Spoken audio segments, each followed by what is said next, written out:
अस्सलाम वालेकुम। Welcome to my channel time to study. इस लेक्चर में आप पढ़ेंगे यूनिट नंबर 2। यूनिट नंबर 2 में आप पढ़ेंगे सर्कुलेटरी सिस्टम और यूनिट का नाम है transport in animals and plants.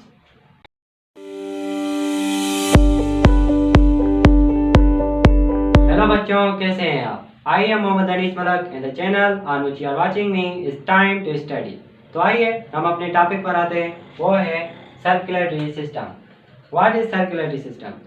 Circulatory system को समझने से पहले हमको पता होना चाहिए कि ट्रांसपोर्टेशन क्या है। What is transportation? जैसे आप खाना खाते हो, आप खाना इसलिए खाते हो ताकि आपको एनर्जी मिले, और एनर्जी क्या है? Energy is the ability of doing work. The ability to do work is called energy. और अगर आपके पास एनर्जी होगी तो आप कोई भी काम कर सकते हो, लेकिन अगर आपके पास एनर्जी नहीं तो आप कोई भी काम नहीं कर सकते। तो आपने कभी सोचा है कि फूड, वाटर, ऑक्सीजन ये हमारी बॉडी में कैसे मूव करते हैं? तो ये जो फूड, वाटर, ऑक्सीजन ये जो मूव करते हैं वो किसके जरिए मूव करते हैं? ट्रांसपोर्टेशन के जरिए।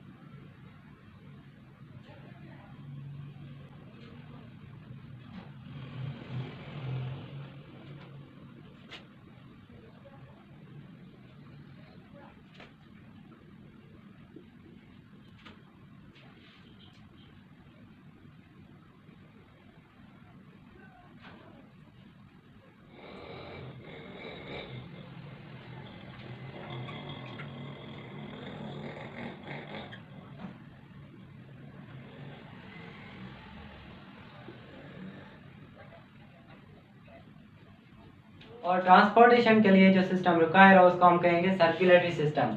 मतलब कि जो मटेरियल्स है उनको ट्रांसपोर्ट करने के लिए जो सिस्टम रिक्वायर है उसको हम क्या कहेंगे? Circulatory system. मटेरियल्स को ट्रांसपोर्ट करने के लिए जो सिस्टम रिक्वायर है उसको हम कहेंगे सर्कुलेटरी सिस्टम। और सर्कुलेटरी सिस्टम क्या है? Something move in a circuit, something move in a circuit is called circulatory system.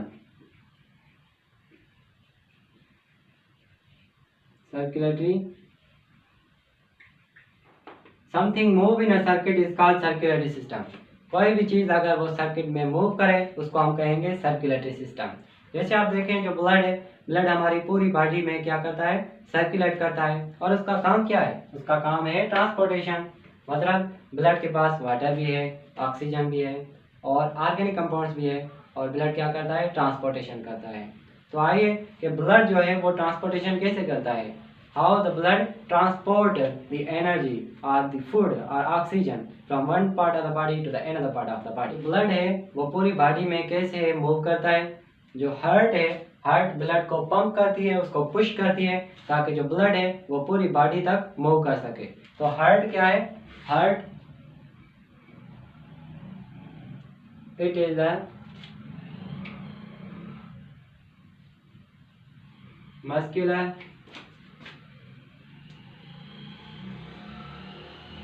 pumping organ which pumps the blood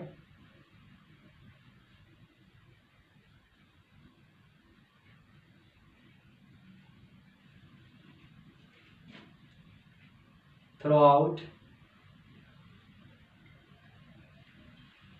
whole body. It is a muscular pumping organ which pumps the blood throughout the whole body.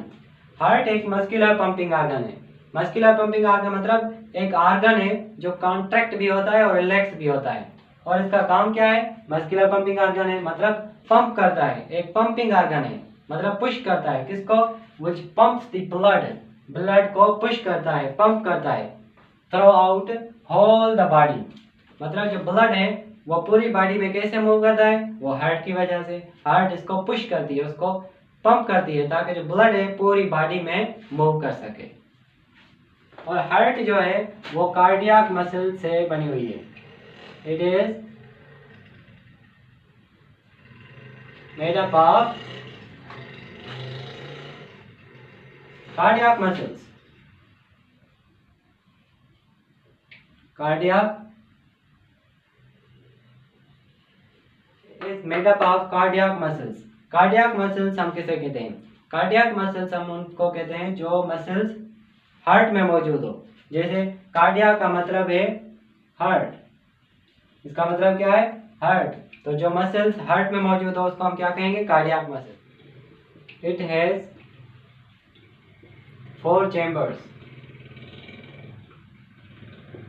Heart के पास 4 chambers है। जैसे आप देखते हैं कि जो house होता है, हाउस में 4 रूम होते हैं, 4 रूम्स होते हैं या 3 रूम्स होते हैं। ऐसे ही जो हार्ट है, हार्ट के 4 चैम्बर्स हैं। और जो अपर चैम्बर्स है, अपर 2 chambers, upper 2 chambers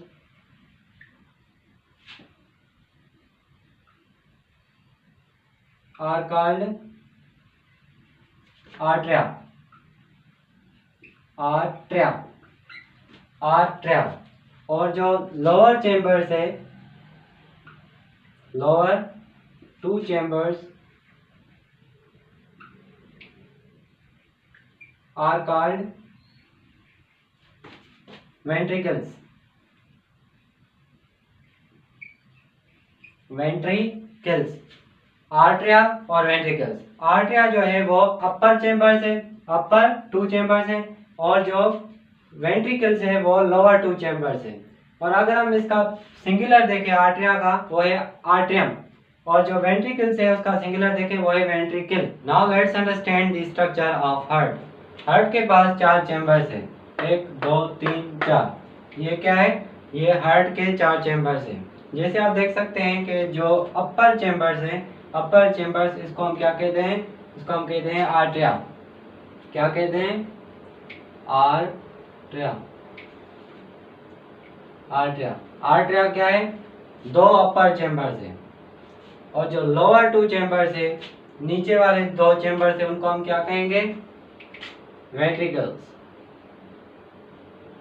ventricles. upper 2 chambers are called arteria, lower 2 chambers are called ventricles। जैसे right atrium and left atrium, right ventricle and left ventricle। और उसके बाद है सुपर वेना कावा और inferior vena cava. Super vena cava and inferior vena cava. मैं यहाँ लिख लेता हूँ सुपर वेना कावा और इंफीरियर वेना कावा। और उसके बाद है पल्मोनरी वेन, पल्मोनरी वेन। इसको हम क्या कहते हैं? Pulmonary when.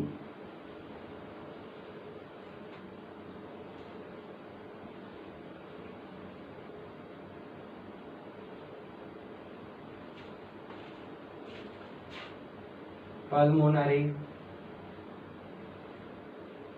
वेन। उसके बाद है आरोटा। आरोटा क्या है? Aorta is the largest artery in the human body. और आरोटा क्या करती है? ऑक्सीजनेटेड ब्लड प्रोवाइड करती है, और ये डिवाइड होती है छोटे छोटे आर्टरीज में। इसके जरिए जो ब्लड है वो प्रोवाइड करती है पूरे बॉडी को। इसका नाम क्या है? आरोटा, AEORTA, आरोटा। और उसके बाद है pulmonary artery, pulmonary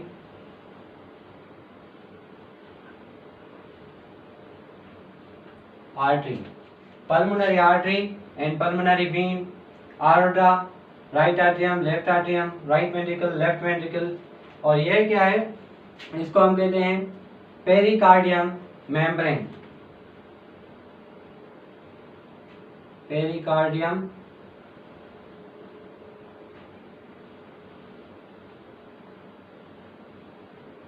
membrane. Pericardium membrane का काम क्या है? पेरिकार्डियम मेम्ब्रेन का काम है प्रोटेक्शन करना, और पेरिकार्डियम मेम्ब्रेन के अंदर एक फ्लूइड होता है, इसको हम कहते हैं पेरिकार्डियम फ्लूइड, पेरिकार्डियम फ्लूइड, और ये हमको फ्रिक्शन से बचाता है, pericardium fluid. Now let's understand the function of heart. Heart अपना फंक्शन कैसे परफॉर्म करती है, जैसे आप देखें superior vena cava, inferior vena cava. Superior vena cava है वो अपर पार्ट, जो हमारी बॉडी है उनके जो अपर पार्ट्स है वहां से जो ब्लड है वो हासिल करती है, carry impure blood from upper part of body. Superior vena cava, इसका काम क्या है, carry impure blood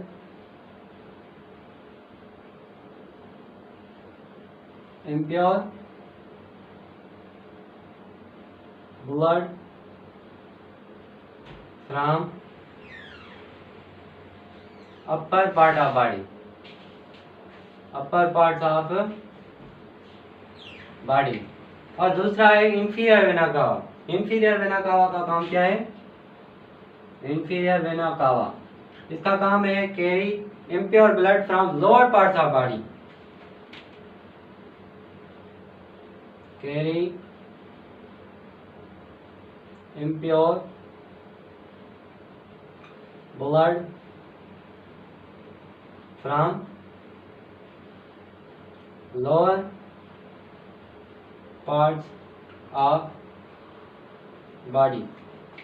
impure blood मतलब डीऑक्सीजनेटेड ब्लड, जिसमें ऑक्सीजन का अमाउंट कम हो और कार्बन डाइऑक्साइड का अमाउंट ज्यादा हो। तो inferior vena cava lower parts of body से ब्लड जो हासिल करता है वो कौन हासिल करता है, इंफीरियर वेना कावा।